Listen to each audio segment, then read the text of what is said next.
Alright guys, this is it, the fifth and final Zenonzard sponsored video. In this one we're going to be showing off the last color we haven't shown yet, green, or the Nation of Forests, Demete, as well as playing some of the quest mode, because I actually really enjoyed the quests. Alright, so before we, jump in, I'd like to quickly clear up something in my last video. I mentioned in the last one that we did like the event mode, that the events had pre-selected decks. It's actually not true. It was really late at night. I must have just missed it.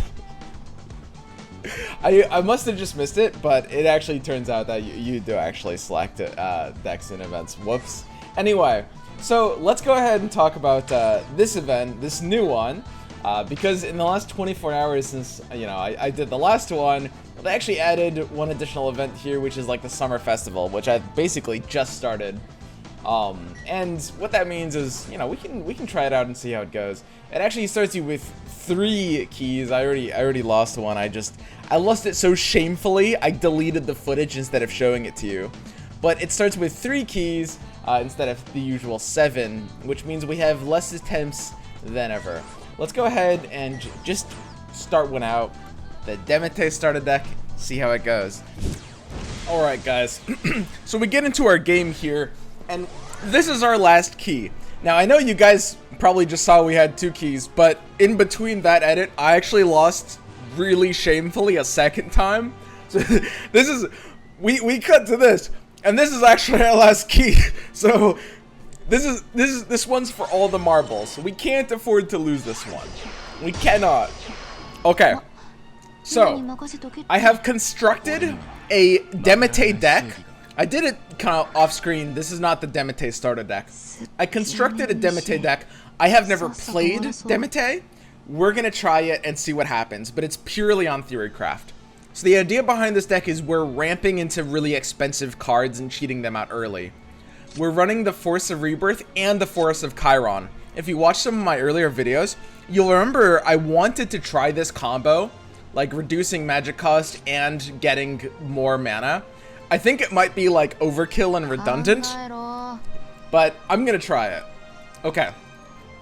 So she wants to kick these blending IVs. I'm down with that.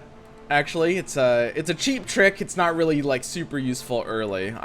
Honestly, I kind of wonder why I put that in my deck. Okay. And she wants to keep the 9. She has this like She has this obsession with like these 9 mana cards. I do want this, and I'm gonna want it earlier than normal, but I mean, it's still 9 mana, right? Even if we're ramping into it.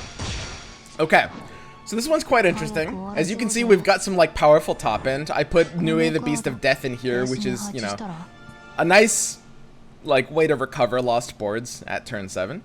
So we're just gonna go ahead and start playing our green mana, and here we can play Morpheo Bun. I wasn't actually reading. Let me start reading. You weren't reading either. Whenever a Village Girl of Demete card is played into your base, restore 1 life point. Okay, so basically it's just a nice way to start stabilizing the early game here.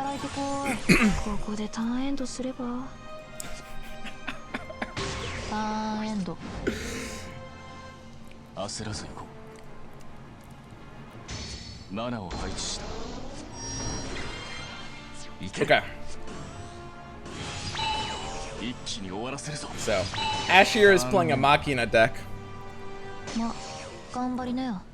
So now we're just gonna have to chill. We don't have a ramp card. There's a 4 mana spell that we kind of need to be able to cheat out like the ramp engine. So we're just gonna have to kind of chill.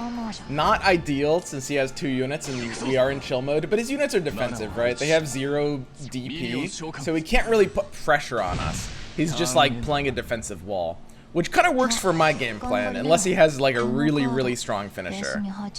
Okay, so we're gonna go ahead and just keep playing some more mana. We're at 4 mana now, and she wants to summon Bunny into Parachalzi, I guess. 4 more green mana, gain 200 BP, 1 DP. Alright, interesting. Yeah, I'm down with that. So we can start with the Morpheo Bun. She wants to move it to the base so that we can get the Parachalzi with the benefit, basically, because we'll have like the 4 green mana at that point. It makes sense. There's not really a reason to do it like immediately, but basically the sequencing doesn't end up mattering. So now we have the per Chalsey effect, right? Because we have 4 or more green mana, it's actually really powerful. It's 3 mana for 500 BP and 1 DP, and 2 DP, which is actually kind of insane. Like, this is, I think, a really powerful card that, obviously, it does demand, you know, you need to have a lot of green mana, so there is a cost. But I think with this deck in particular, it's pretty easy to fulfill. And now we can start putting some real pressure on. Okay, so she wants to go neutral mana, and then we can probably play, like, this one. Yeah, that works. Okay, she wants to attack before playing this. It doesn't, the sequencing on like a decision like this doesn't really matter. So we can just start by going face, it doesn't matter. 2 DP is basically like a must block, right? The thing about like how DP works, the damage points, is that 1 DP you can just kind of let through. 0 DP can't even attack, but 2 DP is a must block. They basically have to block it, right? So yeah, we can go ahead and play this one out. Just because I haven't played Demete before, you can see I'm deferring to Hina's opinion in most situations. But I mean, she hasn't suggested anything crazy yet. Okay, and yeah, because we can't attack, you know, face or anything, she wants to not attack with these. I think I might disagree with that, because I don't mind it if the opponent attacks in here. I would actually rather, like, either clean up one of the side forces or at least threaten the blockers to do something. Because we can start clearing up blockers. And I think we can race them down, right? This one I could have skipped. They probably don't need to, wait. Okay, Hina, I will say, you were right about that one. I don't know why we attacked that. That was a little weird. Okay, look, listen. When you're right, you're right.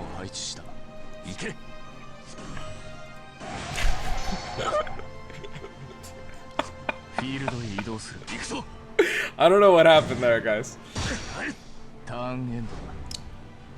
This one got a little trolly. All right, time to recover. So now we've got Beast of Death, and this is kind of why we put it in this deck. It's like basically just a super good kind of like recovery thing. It's really nice to ramp into. Yeah, we're gonna hit the biggest unit there. Yeah, and we can just start going face. I'm absolutely done with this. And because we baited the opponent into attacking masterfully by sacrificing our unit, what this means is they no longer have the ability to block us here. So we can really race them down. Looks pretty nice.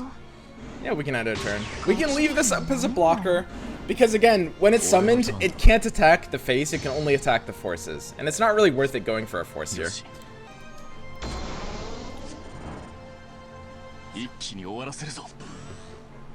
Okay, so he's been kind of setting up a defensive wall this entire time.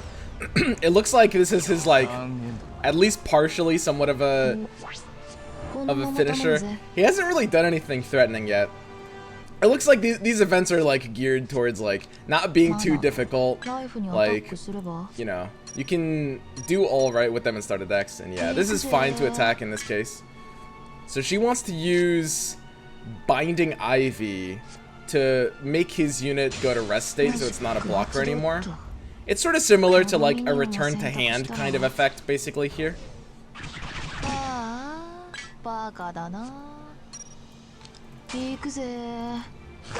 Okay, and we're good. So pretty straightforward. As we can see, you know, this is the general game plan. We didn't actually hit a lot of our ramp tools, but we hit enough of them and some of the stall to basically just like play a big 7. And you can see here, if this game was still going on, we'd have like this super big like 9 mana unit that can potentially wipe the board. Like, this is a super powerful thing to be curving into. Alright, let's go ahead and hit up the quest event that we actually did yesterday. This is not the one. Sorry, it's the other one. Let's go ahead and hit up the quest event that we actually did yesterday. And we're going to try level 2 of this event. So basically, how it works is that the stages get progressively harder and harder, right? So stage 1 you should be able to win with like straight up starter decks. And you can see like, you know, we have one with our starter decks, right? But they also use the same cores, right? So it's sort of like a almost like pseudo gauntlet, if that makes sense. Because if you lose a life on, you know, stage 1 or stage 2, you have to maintain, you know, the whatever the item is, because different quests have different like entry items that you start with. And basically you have a limited number of times to lose between stages of any specific event, right? All right, so we're gonna go ahead and start off stage 2. I think my biggest curiosity here is exactly how fast these stages ramp up in difficulty. I'm sure when you get to the end, they get, you know, hard to the point where you do have to build, you know, a tailored deck with, you know, at least a suitable collection, right, to be able to win against the AI's deck. We'll have to see exactly, like, you know, because I don't know if it's like a 5-stage process or like a 20-stage process, you know? So I have no idea how difficult stage 2 is going to be. Okay, so we haven't made any changes to the deck, but we also didn't really get to play most of the deck last time anyway. So Binding Ivy, you saw, like, even though it's 1 mana, we kind of want to save it for a finisher. And I'm not sure if I actually want to auto Lupo early. I really just want my early aggressive start, right? So I think the best thing to do is to just keep it like this. We'll keep Marielna. Wait, how do you pronounce that? Marielna. Yeah. We'll keep a Marielna. Marielna is a really good card early to be able to just kind of like cheat out mana. This is actually not a bad hand. Normally you don't want 3 colored mana, but because of our deck and because we just want to like ramp as quickly as possible, we're gonna go ahead and do this. We also have, you know, our bun, which means we have the ability to kind of like ramp even faster, right? So this is gonna be our turn. We play, you know, the 1 mana from hand, as well as our unit just turning into mana here. It's kind of cool that in this game your units can just sort of like be either mana or on the field, right? And you can kind of like switch them. Feels like you have a lot more control over, you know, exactly how you want to be leveraging that resource compared to, like, you know, a land system. Okay, she wants to go into neutral mana here, and the reason for that is she wants to play Marielna. Yeah, okay, I'm with it. Now she wants to move the Village Girl of Demeti forward before playing Marielna. That's fine. I mean, she does have the ability to attack, so we can get in a free chip damage. And then we're playing the Marielna, and this is going to curve us out a little bit more. Because now we can, for free, get the Village Girl onto the board from hand. Even though normally you can only get 1 mana per turn, Marielna cheats it out, right? And she does so while also playing a body.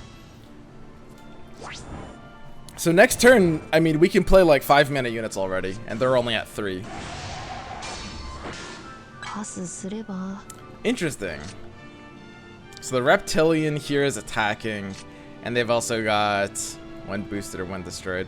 That's quite interesting. Yeah, I mean, we're obviously not doing anything in the flash phase, but I feel like we want to block this. It seems like a free block. I mean, even if they flash something out, it's usually not really worth it for them. Yeah, I mean, they can have this attack. So our blocker is, of course, committed its action, but that's fine. We don't mind taking 1 damage there, especially since his unit can't block now. Yep, we're just gonna play more mana.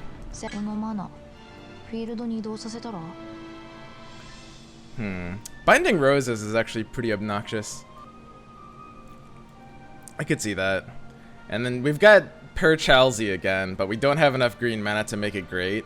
She wants to move the other Village Girl to the board. She wants to play this like pretty aggressively and just try to deal face damage here. Honestly, in this hand, that might be the best option. Because we can deal 2 field damage here for free. And the problem is, we don't actually have a way. We have like 5 mana really early, but we don't quite yet have a way to really use it. So we can just deal our damage while we can. I mean, even though this deck doesn't really want to play the aggressor, we do have a hand that sort of ends up playing pretty aggressively. So I'm down with this. Yeah, we can go ahead and just end our turn.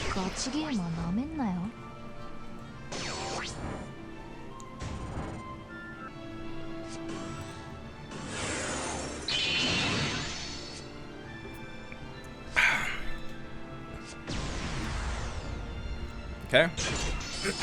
So yeah, I'm not really too concerned with this. So far, I haven't been under very much of a threat. Doesn't seem like stage 2 is, you know, terribly hard. But it's the 2 DP attack, so we really do have to block this. Like I said, you really just want to, like, never let 2 DP through. Well, I mean, never say never, but when in, you know, in general, you really don't want to be letting that through, right? But yeah, our curve is a little messed up. We've drawn like 2 of our 7s. We need more like 5s and 6s.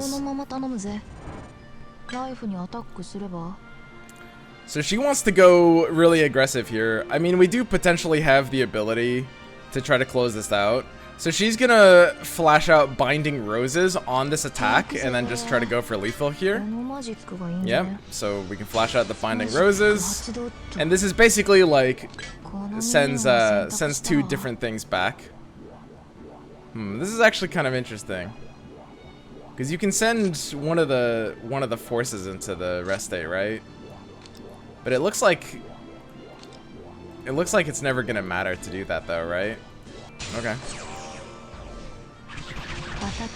But I mean, they don't have mana, so they shouldn't actually really be able to do anything to stop this lethal. Okay, I mean, it looks like the difficulty ramps up fairly slowly. There's probably like at least 10 different stages on these before, you know, because if it's ramping up this slowly, I'm sure they will get like quite a bit more difficult. So it's probably like, you know, a more long-form campaign kind of thing. So yeah, this looks pretty good. We got a couple of solid wins under our belt with our Demete deck. It's working quite well. One thing I will say, Hinario was super right about the Force of Chiron and Force of the Phoenix. They really don't work that well together. I am finding them to be actually super redundant, and you kind of end up with like too much mana. So yeah, she was completely right about that one.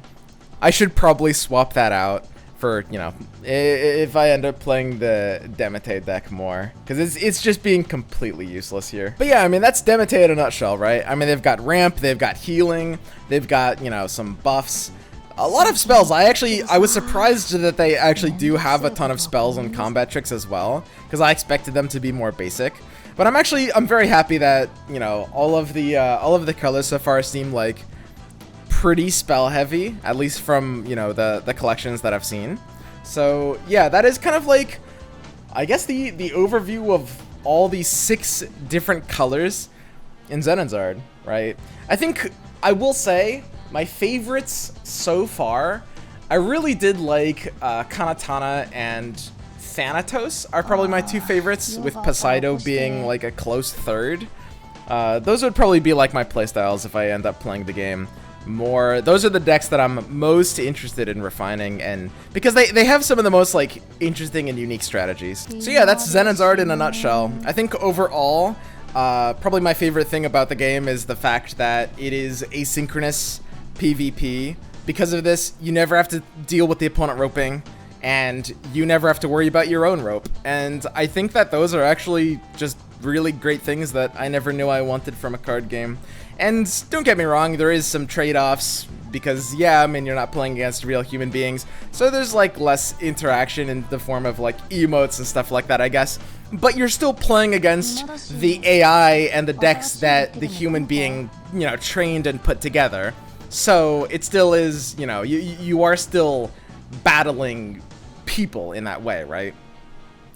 I think it fits the card game genre pretty well. And I also like how, you know, you have your own AI that's suggesting moves every turn. It makes it so that you might have a better opportunity to learn some interesting ways of playing that you might have missed.